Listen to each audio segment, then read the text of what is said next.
while in need of hope yourself. That's why the executive order I'll be signing today is so important in my view.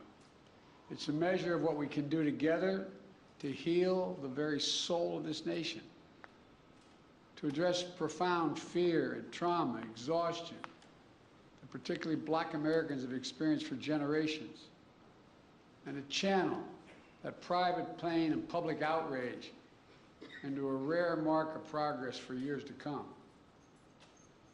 2 summers ago, in the middle of the pandemic, we saw protests across the nation, the likes of which you hadn't seen since the 1960s.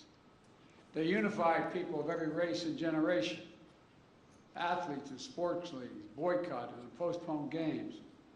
Companies and workers proclaimed Black Lives Matter. Students staged solidarity walkouts. From Europe to the Middle East to Asia to Australia, people saw their own fight for justice and equality, what we were trying to do. The message is clear. Enough. Just enough. Look, almost a year later.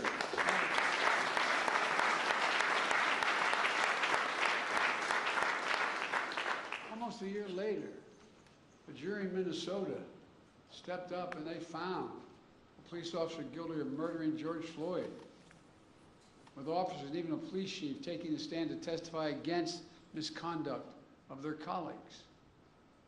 I don't know any good cop who likes a bad cop. But for many people, including many families here, such accountability is all too rare. That's why I promised as president I would do everything in my power to enact meaningful police reform that is real and lasting. That's why I called on Congress to pass the George Floyd Justice and Policing Act. The Senate's in my desk. So I'm asked why I haven't done this executive order earlier. If I'd done it, I was worried it would undercut the effort to get the law passed. This is a call to action based on a basic truth. Public trust, as any cop will tell you, is the foundation of public safety. If they're not trusted, the population doesn't contribute, doesn't cooperate. Two sides of the same coin, inextricably linked. And the principles of fairness and equal justice are at the core of each of them. For the wheels of justice are propelled by the confidence that people have in their system of justice. Without that confidence, crimes will go unreported. Witness fear to come forward. Cases go unsolved. Victims suffer in isolation, while perpetrators remain free. And ironically, police are put in greater danger. Justice goes undelivered. Without public trust, law enforcement can't do its job of serving and protecting all of our communities. But as we've seen all too often, public trust is frayed and broken, and that undermines public safety. For the families here today and across the country who've had to ask why this nation, why so many Black Americans wake up knowing they could lose their life in the course of just living their life today. Simply jogging, shopping, sleeping at home. Whether they made headlines or not, lost souls gone too soon. Members of Congress, including many here today, like Senator Cory Booker and Congressman Karen Bass, alongside members of the Congressional Black Caucus, House and Senate Judiciary Committees, spent countless hours on the George Floyd Justice and Policing Act to find a better answer to that question. I sincerely thank you all for your tireless efforts, but they're not over.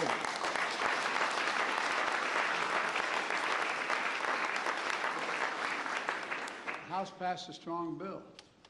It failed in the Senate, where our Republican colleagues opposed any meaningful reform. So we got to work on this executive order. It was grounded in key elements of the Justice and Policing Act and reflects inputs of a broad coalition represented here today. Families courageously shared their perspectives on what happened to their loved ones and what we could do to make sure it doesn't happen to somebody else. Civil rights groups and their leaders of every generation who've given their heart and soul to this work, provided critical insights and perspectives. The executive order also benefits from the valuable inputs of law enforcement, who put their lives on line every single day to serve.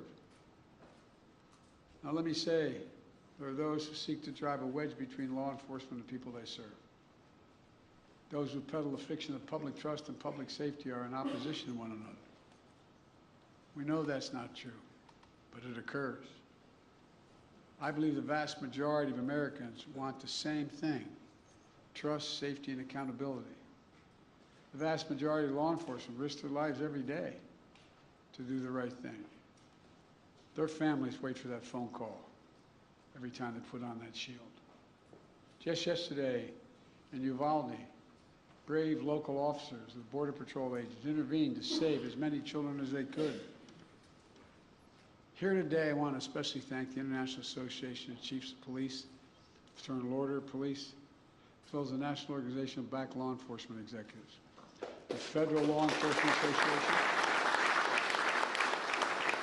the Police Executive Research Forum, Major Cities Chiefs Association, and others who stepped up and endorsed what we're talking about today. As divided as this nation can feel, today we're showing the strength of our unity. It matters. This executive order is going to deliver the most significant police reform in decades. It applies directly under law to only 100,000 federal law enforcement officers, all the federal law enforcement officers. And though federal incentives and best practices that are attached to it, we expect the order to have significant impact on state and local law enforcement agencies as well. Here are the key parts. First, the executive order promotes accountability. It creates a new national law enforcement accountability database to track records of misconduct so that an officer can't hide the misconduct.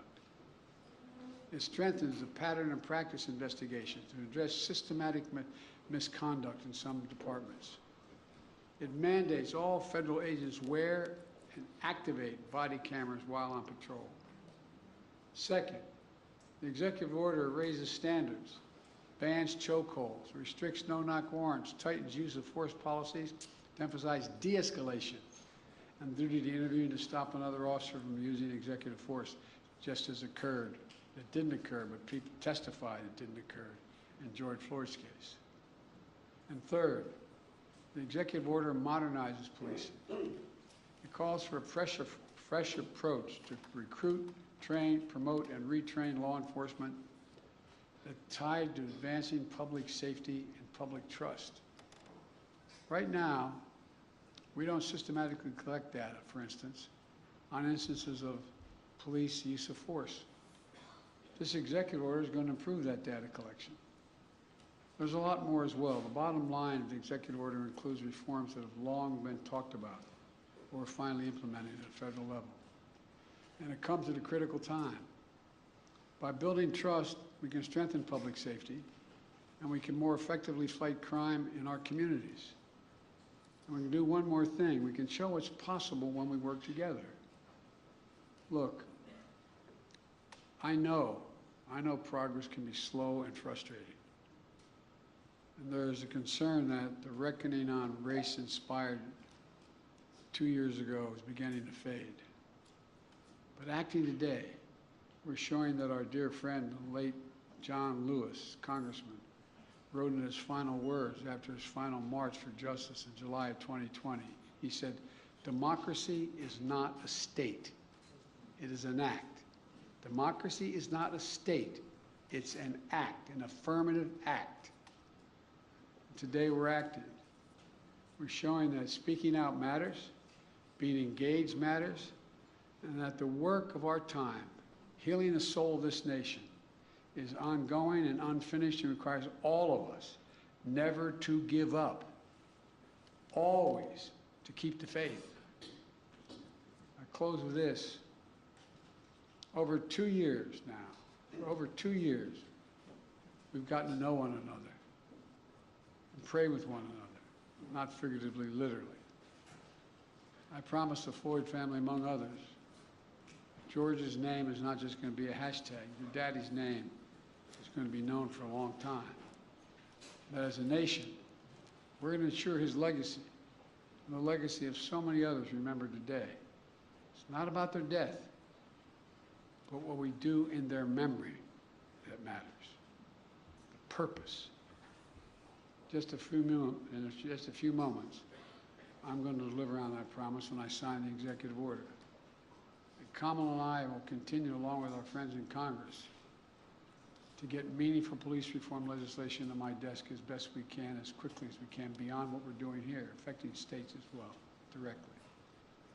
On this day, we're showing the America we know we're a great nation, because the vast majority of us are good people. And there's nothing beyond our capacity, nothing, when we act together as the United States of America. This is a start, a new start. May God bless you all. May God protect our forces. Now I'm going to go sign that executive order. Thank you.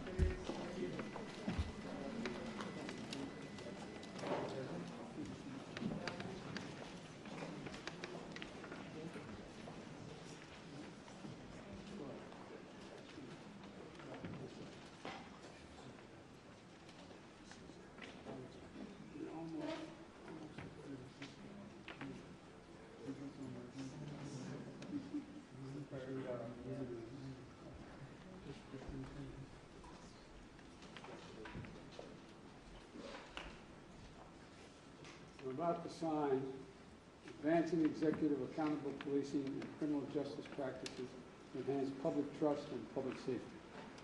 And since I only have one pen, you're all going to get a copy of this.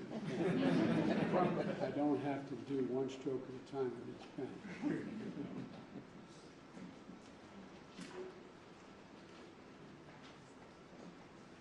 God willing,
she told me when I saw her, she was a little girl 2 years ago.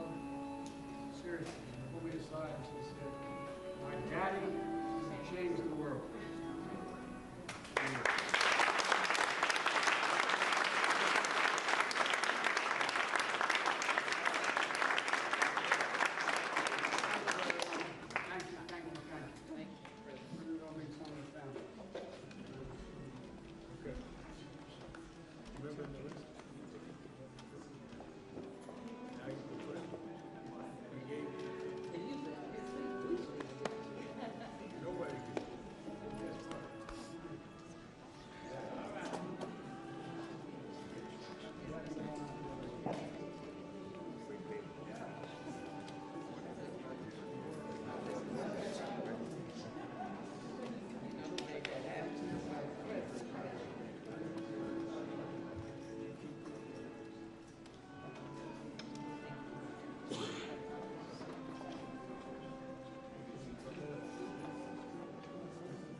Do you want to send my